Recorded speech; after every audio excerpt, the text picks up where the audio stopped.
So we're here with Dr. Lesley James. Thank you so much for coming today. My pleasure. I'm just thrilled to have you as part of our community, and you just spoke for our students at our conference. It was fabulous. What a great audience. Oh, good. I'm glad you had fun out there. So I want to start off by learning just a little bit more about you and what led you to your field of work. Was it personal experience or just a strong interest or some combination thereof? Yeah, I mean, it's really fascinating. I think I've always been on this journey. I can remember in second grade coming home and being so excited to talk to my mom about nutrition. And I grew up in a home that was full of home-cooked food, nutritious food. I mean, my mom just knew. And so there was that. I've been playing with plants since since I was a young person as well. Even while in college, I took courses on herbal medicine. And so it's always been there and part of my journey. Even through medical school, I would spend weekends learning hypnosis or going and spending some time with an alternative practitioner. And so there never was this one point, but it was almost, this was always my journey. I love that. I love that fascination with sort of different approaches to well-being. I still have it. I can't stop.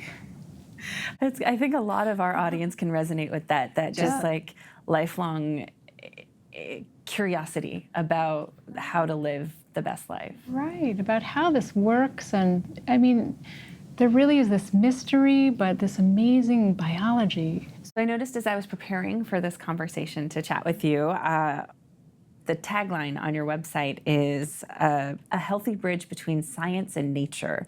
And I was wondering if you could share how you came to that and what that means for you. Yeah, so I loved medical school. I love science. As a matter of fact, my husband's a physician. We come home and we talk medicine, and it's exciting. So I love that part. So I'm not against that. However, I feel like we've veered away from natural approaches.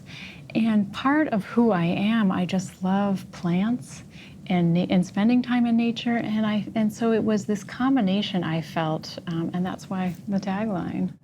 That's great. I think that's something really important. I feel there's always this sort of, at least on the holistic side of things, we feel like we're either not heard or misunderstood in sort of the traditional medical community, and to have someone who understands that bridge and that they can go hand in hand. They can work well together. I mean, they really can. It's amazing. Yeah. So at Integrative Nutrition, we talk a lot about the importance of bio-individuality, which is the idea that there's no one right way of eating that works for everyone. That's sort of the anchor of everything that we do as health coaches.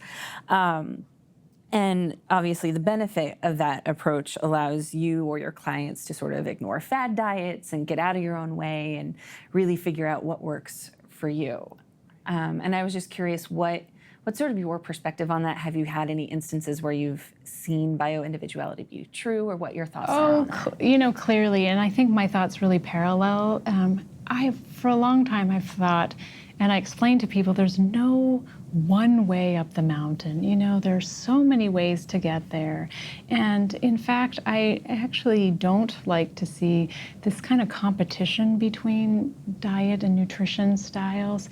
I actually feel like it's harmful almost to the public and to people. It creates a lot of confusion.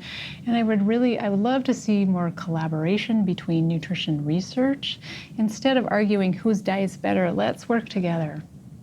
But from an individual standpoint, certainly, I mean, I have patients who eat paleo, who are doing amazing, who are eating vegan, so I don't think there's one right diet for everybody. Yeah. That's great. I think I liked what you said about this, the problem of diets sort of competing against each other. Oh my goodness, yeah. People are always searching for what's the right way. And right, I know. It's almost like they have a nutrition religion, right?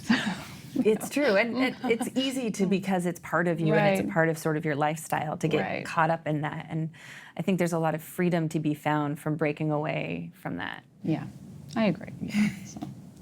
So at our conference today, you're talking a lot about women's health specifically. And so I would love to hear a little bit more from you about, maybe what are some of the biggest challenges that women face when it comes to health? And perhaps if there are any, is there one important thing that a woman should be mindful of in terms of supporting their health? I think one of the important things are that we recognize that women are physiologically different. We may respond to stress different. We have different diseases. We respond to medications differently. So I think that that's one.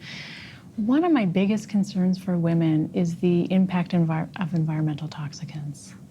That, with relation to autoimmune disorders, to our reproductive health, that is very concerning to me. What are some of the biggest environmental toxins that women need to be mindful of or that are in our... So the endocrine disruptors, phthalates, BPA, this is in our personal care products, it's in our water bottles, it's in our food. We probably all have a few hundred of us, circulating at any given time. And so what are the health implications of that? I think we're just starting to see. Are there any common misconceptions about women's health that you would want to clear up? The misconception that women are, the one that I pointed out really is that women are physiologically different from men and that we need research specifically in that area. Women probably experience stress different. We experience medications differently. And so that would be the big one.